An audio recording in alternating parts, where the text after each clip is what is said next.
Thus the heavens and the earth were finished, and all the host of them. And on the seventh day God ended his work which he had made. And he rested on the seventh day from all his work which he had made. And God blessed the seventh day and sanctified it, because that in it he had rested from all his work which God created and made. These are the generations of the heavens and of the earth when they were created, in the day that the Lord God made the earth and the heavens, and every plant of the field before it was in the earth, and every herb of the field before it grew. For the Lord God had not caused it to rain upon the earth, and there was not a man to till the ground. But there went up a mist from the earth, and watered the whole face of the ground. And the Lord God formed man of the dust of the ground, and breathed into his nostrils the breath of life, and man became a living soul. And the Lord God planted a garden eastward in Eden, and there he put the man whom he had formed. And out of the ground made the Lord God to grow every tree that is pleasant to the sight, and good for food, the tree of life also in the midst of the garden, and the tree of knowledge of good and evil. And a river went out of Eden to water the garden, and from thence it was parted, and became into 4 heads. The name of the first is Pison. That is it which compasseth the whole land of Havilah, where there is gold. And the gold of that land is good. There is bdellium and the onyx stone. And the name of the second river is Gihon. The same is it that compasseth the whole land of Ethiopia. And the name of the third river is Hiddekel. That is it which goeth toward the east of Assyria. And the fourth river is Euphrates. And the Lord God took the man, and put him into the garden of Eden, to dress it and to keep it. And the Lord God commanded the man, saying, Of every tree of the garden thou mayest freely eat, but of the tree of the knowledge of good and evil thou shalt not eat of it. For in the day that thou eatest thereof, thou shalt surely die. And the Lord God said, It is not good that the man should be alone. I will make him an helpmeet for him. And out of the ground the Lord God formed every beast of the field, and every fowl of the air, and brought them unto Adam to see what he would call them.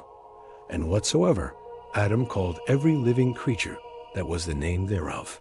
And Adam gave names to all cattle, and to the fowl of the air, and to every beast of the field. But for Adam there was not found an helpmeet for him. And the Lord God caused a deep sleep to fall upon Adam, and he slept. And he took one of his ribs, and closed up the flesh instead thereof. And the rib, which the Lord God had taken from man, made he a woman, and brought her unto the man.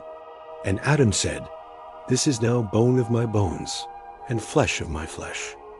She shall be called woman, because she was taken out of man.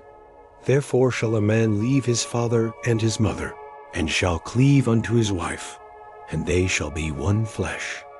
And they were both naked, the man and his wife, and were not ashamed. In the beginning, when the Lord God had finished his grand work of creation, he looked upon all that he had made, and saw that it was good. The heavens stretched out above, a vast expanse of blue, adorned with clouds and stars. The earth below teemed with life, from the tiniest blade of grass to the mightiest of beasts. All was in perfect harmony, a testament to the wisdom and power of the Creator. On the seventh day, the Lord God rested from his labors. This day he blessed and sanctified, setting it apart as a day of rest and reflection. For in 6 days he had brought forth all of creation, and now he paused to delight in the work of his hands.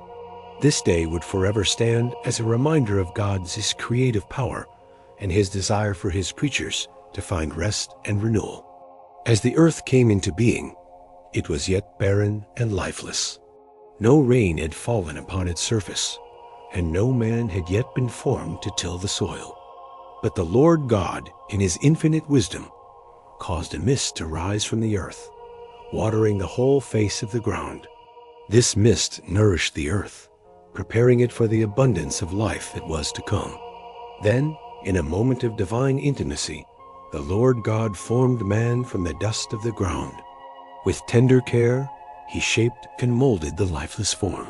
And then, in an act of supreme love, he breathed into man's nostrils the breath of life.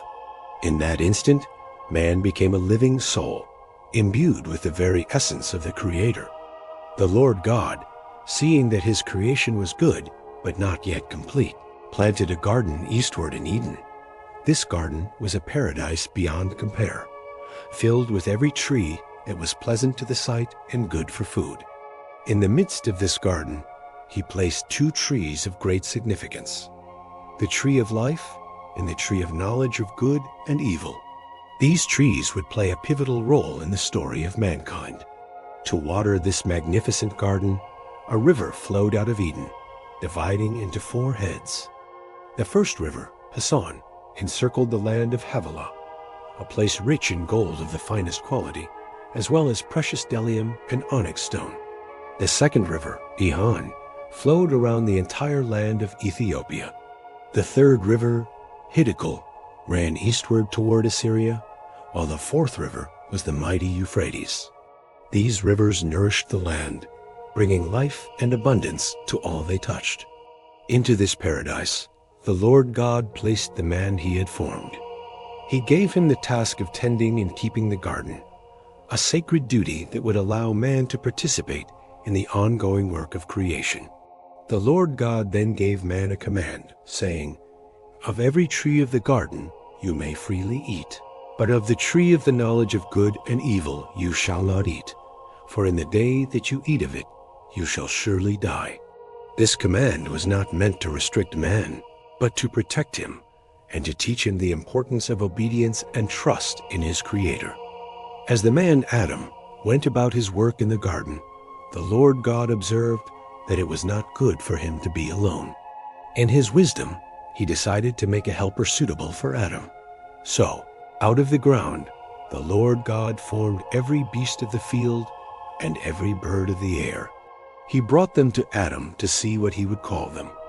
And whatever Adam called each living creature, that was its name. This act of naming demonstrated the authority and responsibility God had given to man over the rest of creation. Yet, among all these creatures, there was not found a helper comparable to Adam. So the Lord God, in his infinite wisdom and love, caused a deep sleep to fall upon Adam. While he slept, God took one of Adam's ribs and closed up the flesh in its place.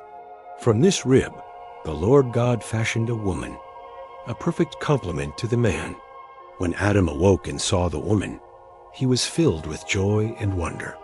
He exclaimed, "This is now bone of my bones and flesh of my flesh.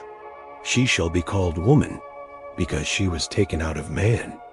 In this moment, the divine plan for human relationships was established. The Lord God had created male and female, each unique yet perfectly suited for one another. This profound connection between man and woman was to be the foundation of human society. As the Lord God declared, "Therefore a man shall leave his father and mother and be joined to his wife, and they shall become one flesh." This union, blessed by God, was to be a reflection of the intimate relationship between the Creator and his creation. In their innocence, Adam and his wife were both naked and unashamed. They lived in perfect harmony with each other and with their Creator, walking in the cool of the day in the garden, enjoying unbroken fellowship with the Lord God. This was the world as it was meant to be, a reflection of the goodness and love of the One who had brought it all into being. And so, the story of creation comes to a close, but the story of humanity's relationship with their Creator was only just beginning. The choices made in this garden would shape the course of human history, revealing the depths of God's love and the extent of his plan for redemption. For in the midst of paradise, a test awaited, and the future of all creation hung in the balance.